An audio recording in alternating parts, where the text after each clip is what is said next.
do you want to be an artist or do you want to be a celebrity? Ooh. Because that's two complete different things. Although it is it's like extremely common. And my one advice is like, hey, you have to have a one-liner about yourself that the admissions committee can say when they meet and talk about all the different applicants. Cam, Lucas, he's that very passionate, internationally minded Vietnamese kid who is going to revolutionize fashion business or whatever it is. Every student has to have that one-liner that makes them so memorable. How much do I actually want to go here?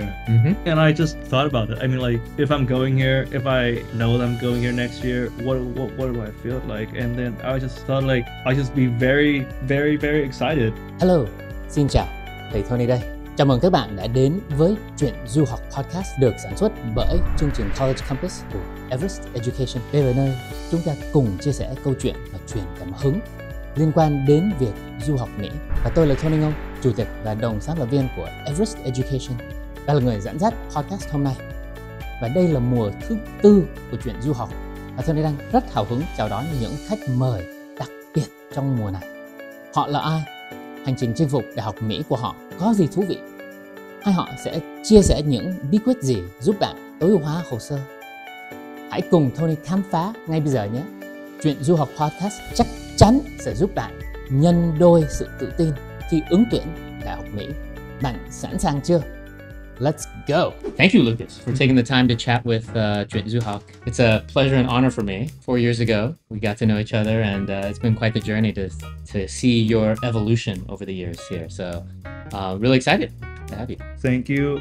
I'm very honored to appear on this episode as well as a featuring guest. As the feature guest, yes. Thank you.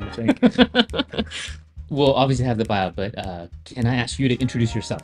Of course, my name is Lucas. Well, I also have a Vietnamese name, which is actually my real name, by the way. Well, I'm very excited because I will be flying to New York City in 2 days, just in time for the NYU Stern orientations. Yeah, I lived in New York, in Manhattan, for 4 years, and obviously it is a city like nothing else, right? I think you're gonna love it there. Knowing who you are and the energy that you have, I'm super excited for you. I lived in Lower East Side for a while, and then in East Village, so much to do, and so I was around NYU all the time. So let's rewind though.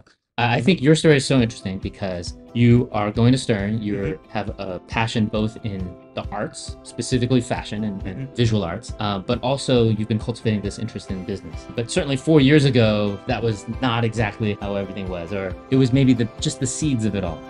Then the pivot into business, and specifically fashion business. I remember sending you case studies on like Louis Vuitton, and we talked about Zara, we talked about Shein, Warby Parker, and you had actually already known a decent amount about fashion businesses by that point. How did you go deeper into all of that?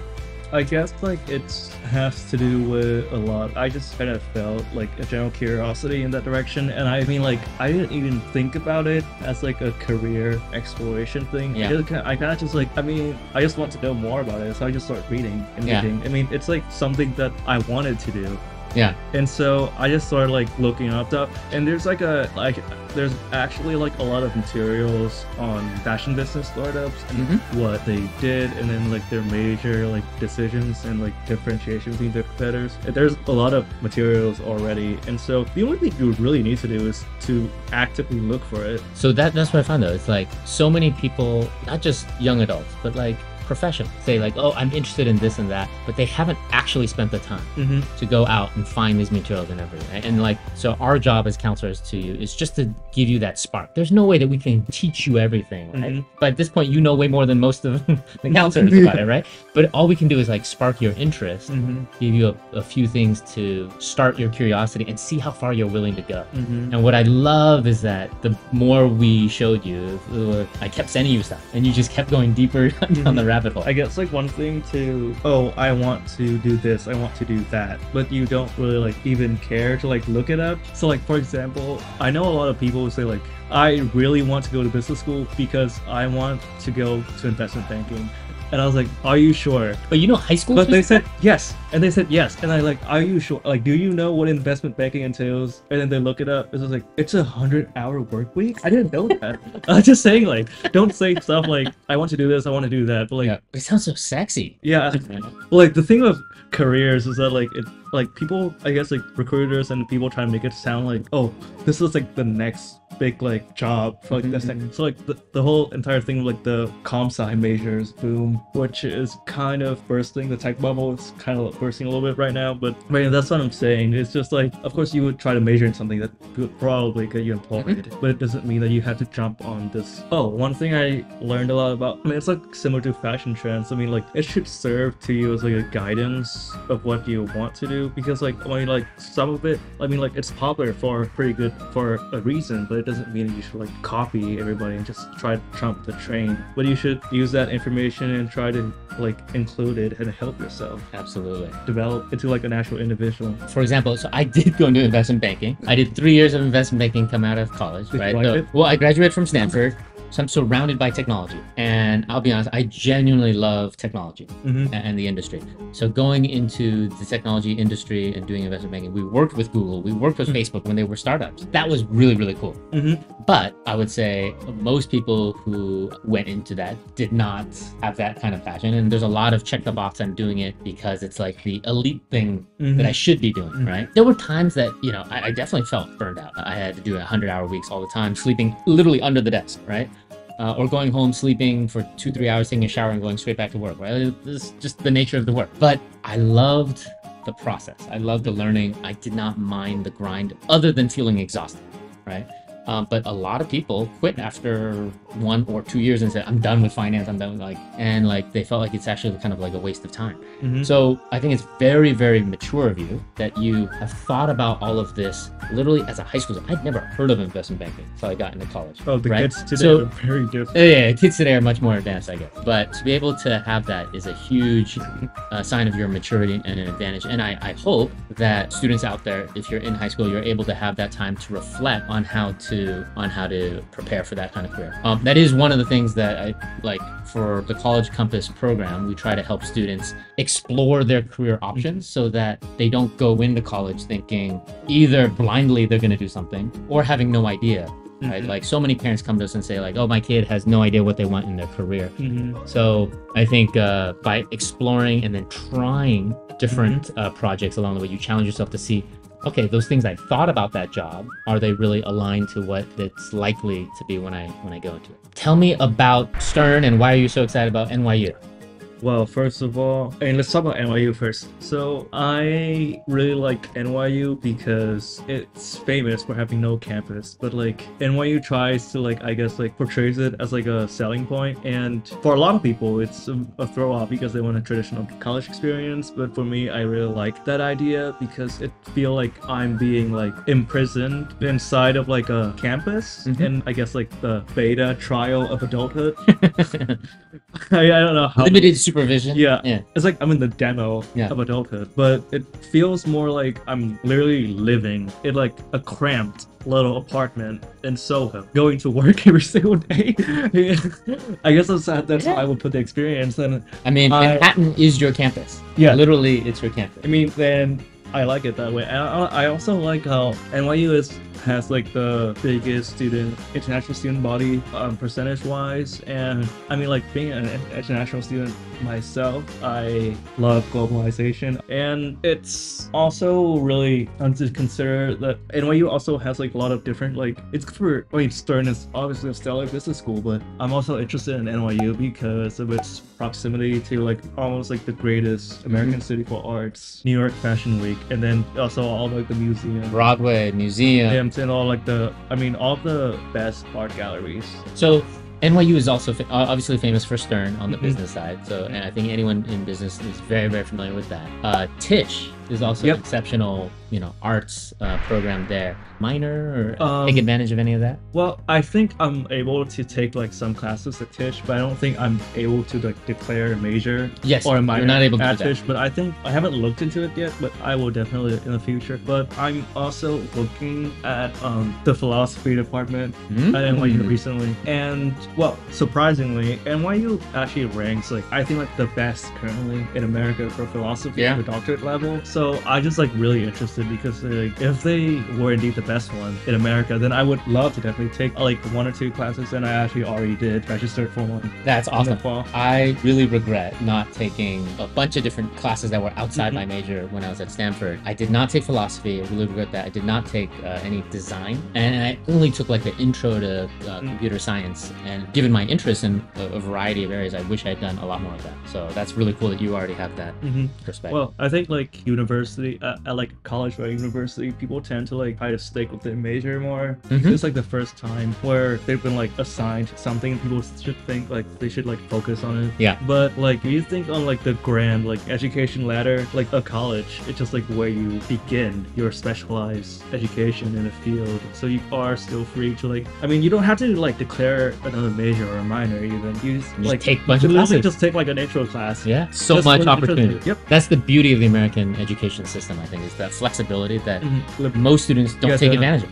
The liberal art. What was the toughest part of the application process if you have to rewind, a year ago? I'd say like the toughest part is to like understand and recognize that there's no like true way to know that if you're gonna get into a school or not, and like their criteria is like very different from what you would think, and just like realizing like this process is just like very complicated and there's no like yes, no, right or wrong answer to everything. I mean, of course there are like guidelines you can follow. There are certain things you can do to like tailor your profile, but there's nothing you can do that can guarantee your entrance. Well, except for, I guess, donating a building, but... Yeah. How many of us are going to donate a building?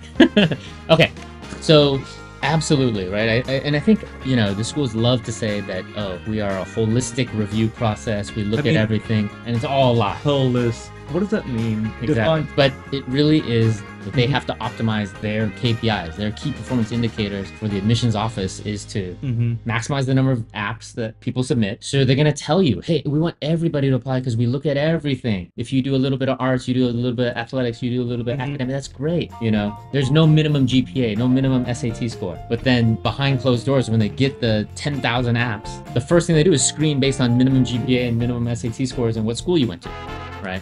So it's a complete lie. And yes, if you're a donor, if you're going to donate $10 million, then it's a different conversation. You should be in a very special pile. But for the rest of us, it's about optimizing the profile and the assets that you have. You have a long track record to demonstrate your passion that has gotten deeper and deeper into this area that you love, right? Most students don't get anywhere close to it by the time that they're applying there. But I think that is really the bar. In order to stand out to an elite university in a competitive situation where the acceptance rates are all well below sub 10% at any of these competitive programs, then you have to have, if you're not in any of these other buckets, you have to have something super special about your profile. And my one advice is like, hey, you have to have a one-liner about yourself that the admissions committee can say when they meet and talk about all the different applicants. Khám, Lucas, he's that very passionate, internationally minded Vietnamese kid who is going to revolutionize fashion business, or whatever it is. Every student has to have that one-liner that makes them so memorable. If you're just the straight A student with 1,500 who has like 5 clubs you participated in, join the club, join the line. And unfortunately, that doesn't get you in. Yep. There's also one thing that I came across too that really like opened my perspective on college apps, was that the U.S. higher education system doesn't admit by merit, but by institutional priorities. So what does that mean? You cannot say like they admit the best students. I mean, of course, on average, elite universities would often have like the average student at an elite university would maybe be better than like compared to a non-elite one. But you cannot say that because this student got admitted to an Ivy League, for example, means he must be the best student at his high school, or best in whatever area. That's just like the reality that we live in. And these institutional priorities, like, they might be publicized. I mean, some of them are publicized, but most of it is kept really tight under wraps. And I mean, like, we can't really know. You don't know? Yeah, I mean, like, it's kind of like if college apps was like an actual investment, it'll be like nobody would want to invest in it because it's just extremely volatile and there's so many factors that are just like random we just not aware of. So what can we do? We can try our best. I think this is a very important part to distinguish. It's important to achieve a lot. It's important to get after like a certain like requirement, which is like grades, SAT scoring, like all of that stuff. Must have, but not sufficient. But also you have to sell yourself to the university, because so like what does college application even mean? You're asking the university for a chance to pay tuition to be able to enroll in that university, to be a customer. Yeah, so you're applying to be a customer. And so universities, the way the college apps work is kind of like it's kind of like a members club kind of thing, where you're like, please let me pay your annual dues so that I can feel like an important person in your club, I guess. And you're like, but like, I mean, it's not as useless as members club because you can actually get something from a college degree. But I'm just saying, like, the way, like, the power positions between these issues kind of put us in, like, the weaker position. Or, like, literally asking for a chance to pay. Begging. Yep. I mean, we have to sell ourselves to them. And I actually find, like, the students who get into, like, their dream schools are often people who sell themselves the best and not technically, like, the best. Absolutely. I mean, we spend so much time on the essays for that reason, because most students just answer the question directly, and they're not thinking about the strategy of how to position their portfolio. That's like your only chance to advocate for yourself, because like all the other things on your resume and your profile, they're all like things that are like literally like what other people think of you. The grades, what your teacher thinks of you. The SAT, what the college board thinks of you. And like all these numerous activities that you do, what your club leaders think of you. But your essays is what you yourself advocating for. This is like your only chance to sell yourself. And I mean, it's just like the way the process kind of is, because like you can be like the best applicant in the world, but if you don't know how to like help the admissions officers do that, which is literally selling yourself to them, then they wouldn't even know that you're the best applicant they've ever seen. Exactly. I think unfortunately appearing to be the best applicant in the world is more important than actually being the best applicant in the world. Sadly, that is the reality. But like, unfortunately, that's true in life. In life too, yes. I mean, like job applications, like job applications too. Early decision. We talk about how important it is to be very, very strategic. It was a big choice for you. Walk us through how your ED process and how that evolved between you and your parents and us. So for me, I was in a pretty unique situation with how the ED goes, because I got accepted to Stern via ED2, which I only got into their ED round around January instead of like December. Other people, and my first choice school, I ED1 to Columbia previously, but I just got like a hard rejected, not even a wait list. I was so sad. I was actually so sad. I was sad for you.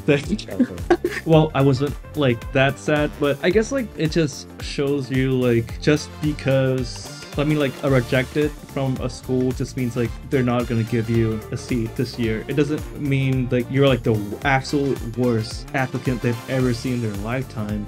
I mean, it can maybe between being rejected and being accepted, it can literally be a difference of like, oh, this kid had a 4.0, but he only had a 3.8. Like that 0.2 in your average could literally be the difference. Could be one grade. Yeah, it could literally be 1B. It literally or one B plus. Yeah. I mean, like for Ivy League, because it's like if you get, it could literally be 1B plus, and it could like totally ruin that chance for you. But it doesn't mean you're not smart. Yeah, it's just how the process, how the machine works. You know? I mean, if you remember what I previously said about like how colleges mid based on institutional priorities instead of merit, what this means is that if you're rejected, it literally means that they don't think admitting you would fit their agenda. That's really what it means. That doesn't mean that you're like, doesn't mean like just because you go to a more elite school, it doesn't mean that you're a better student, you're better. And it might be a indication of that, but it doesn't necessarily mean that way. I guess that's also a lesson on how to accept being rejected. Although I hope it will never happen to any of you. Although I have to say it probably will happen to the majority. Mathematically. Yes, mathematically. Statistically. There's many more rejections. And so at that point in time, when the ED2 rounds up, I was making a decision between committing to Stern versus like a lot of other schools, because I've only heard from Columbia at that point. There were a lot of other schools that were ready for you to apply to, right? Yep. So I mean, realistically, at that point, most people were thinking if I applied to ED2 to Stern, I'd probably get in. But if I do it regular decision, there's a very competitive program. It's a very 50-50 chance. And so you have to like, I guess like reevaluate a lot of the things. So like, how much do I actually want to go here? And I just thought about it. I mean, like, if I'm going here, if I know that I'm going here next year, what do I feel like? And then I just thought like, I'll just be very, very, very excited. And that's it. I mean, it doesn't really, I mean, you can do a thing where you do like, I guess like spreadsheets of every single school and like, many students do that. I don't know, percentage of international students, like employment rates, tuition, blah, blah, blah, blah, blah. Those are all very important things to consider. I just knew, and I just felt like I would love the environment at Stern. And so I decided to go for it. And I mean, like, to this date, I haven't regretted it yet. I'll be honest, when I heard the news for you, I was incredibly excited because I knew that how much of a great fit New York would be. And to be honest, even NYU versus Columbia all the way, Upper West Side, how NYU would be much more vibrant ecosystem for you to take advantage of everything that New York has. So yeah, walk me through, I guess, from your time first starting as a 9th grader. You know, where did your interest in arts begin?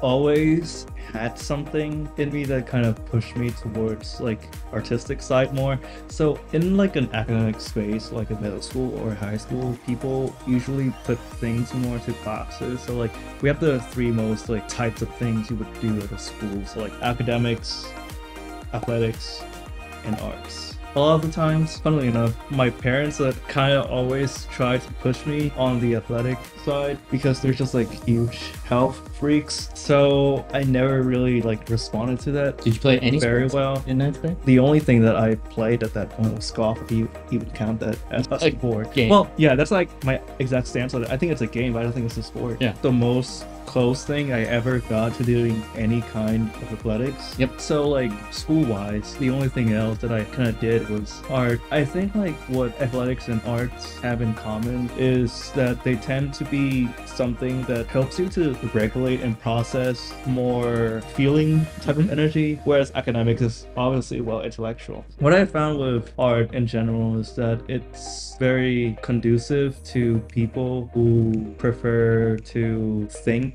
more in terms of feelings rather than like acting out on it. Not trying to stereotyping anyone, but I found that art really challenges my perspective on a lot of things, and it looks nice. I don't know how to explain it beyond that. Like, okay, so actually let me double click a little bit, because I think most high school students that I meet enjoy art, I think just for the creative expression side of it. Very few of them go into the abstract motif, modern styles, because I think it is much different. They enjoy the creative outlet, but they don't put as much of the proactive thought. But I feel like every single piece that I've seen you produce always has like, you're trying to tell a story. Where did that come from?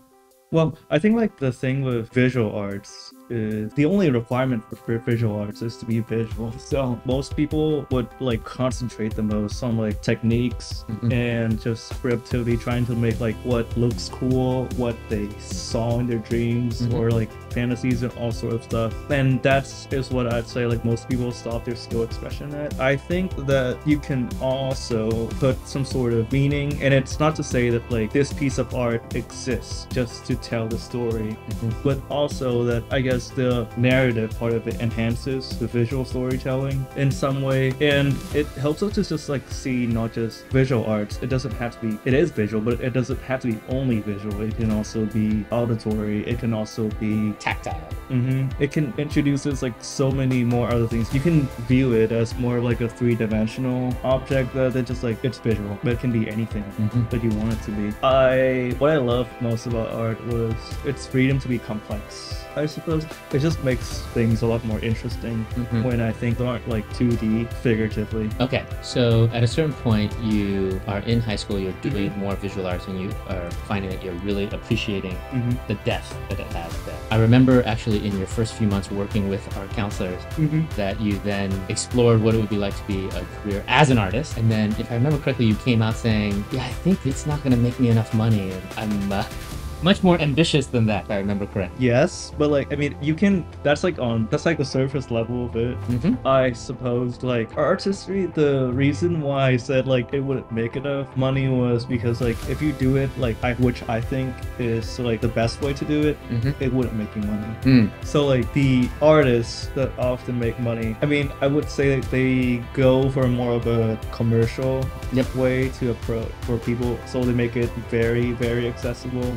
So translate it into like, I guess like physical terms, they make it like Shein products. I mean, I'm not saying it's bad. It doesn't have to be bad. Yeah, it's just commercial. It's just like this year I'll do an album, next year I'll do another album, and then another album after that, and then I'll do a war tour. Yeah, I live in Los Angeles. I'm surrounded by artists. Like you know the thing, and like then artists get shipped off into like a career management center. So like they have like a manager, they have a record label, and they handle all of these stuff, and the artist doesn't really like, I guess, create by themselves anymore. They have all these other influences coming on. Whereas I think like if you do art, I think the best way for me to do it as is to truly embrace it as like a thing you do for the sake of it. So it's still a passion, but not the career. Right. And I think you're able to mature and separate that out. I think it'll be like something I'd look forward to doing maybe later, but like not right now, for example. But if you do art as a career, for example, you would have encountered many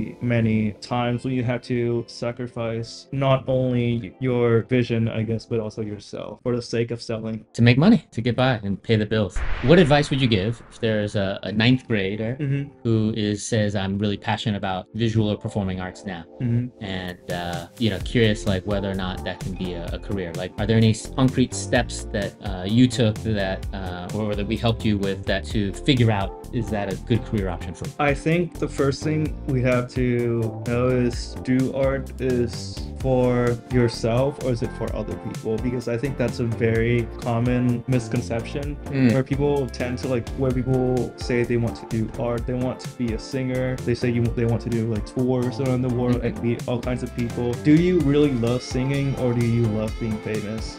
So that's the first thing. Do you want to be an artist or do you want to be a celebrity?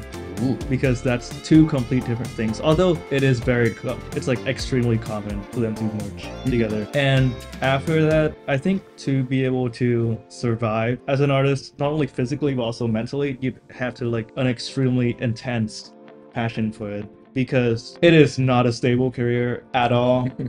I mean, like, a lot of the things in art is very subjective, and just because you are a good artist doesn't mean that make a lot of money. You're gonna get a lot of like contracts with galleries or record labels, or your album or your ticket to your latest exhibition are gonna sold out. It doesn't really mean all of that, and so it's gonna be tough a lot of the times for artists to truly, I guess, like believe in themselves and keep going on. And you should only commit to a career in art if you can confidently say that you would die without art. Wow, that's a high bar. I would say that too, because it's just so hard. That is a very high bar. It's just so hard to be an artist in today's world. It's just like the things that I was saying about like distinguishing between a career and like your passion it's just very hard for artistry to be a career for most people. It is a very good career for probably like the 0.0001% of artists, absolutely, but it's just like one of those careers where it's very, very, where their earnings are very very concentrated to best of the best. Yep. Whereas like other careers, it's very, much more level. Yeah. Right, like yes, one of the general pieces of advice I think for most people is similar to what you're saying. Like, are you willing to die for it? Is like for 99% of people out there, you should be aiming at a career where there's 90+ employment rate. You can predict that you will have a stable job and you can pursue your artistic interests, creative interests through hobbies, right? But for a small subset of people who are truly so passionate about it, then that's like a necessary requirement, but it's not even sufficient, right? It's no guarantee of success, but at least if you have that, then you can survive the ups and downs a little bit better. I knew that I didn't want art for a career. I guess I found out that I would go absolutely crazy if I only do this for 8 hours a day. It's like really hard to imagine, I guess, but like if you do like 8 hours a day of just literally just painting or just drawing, it's gonna become like extremely monotone real quick. And then you have to search. I mean, you have to also search for outside influences and like do all like, I mean, it depends on each person, the process. Just try it out for yourself. Just like spend an entire day doing art and see if you would be willing to do it the next day, because a lot of people would give up at that point. That's when they realize it's a hobby. They like to do it for 1 or 2 hours on the weekends instead of something they actually want to do. And you have to get better at it. You got to love the process to get better every day. And just like anything else, you got to do the reps, and most people get sick of it. So I was super excited, and I'm very excited to see how the next phase of your life goes. Thank you so much for spending the time today, Lucas. Of course. Thank you too. We'll stay in touch. Cảm ơn các bạn đã theo dõi Chuyện Du Học Podcast, và hy vọng câu chuyện của khách mời tuần này đã giúp bạn gấp đôi sự tự tin và sẵn sàng ứng tuyển Đại học Mỹ. Nếu bạn còn băn khoăn muốn tìm một cái chiến lược cá nhân hóa cùng với chương trình định hướng du học College Campus, hãy đặt lịch tư vấn với các cố vấn của chúng tôi tại cái đường link ở bên dưới. Và đừng quên like và share với bạn bè của podcast này. Và hẹn gặp lại các bạn trong tập tiếp theo của Chuyện Du Học Podcast.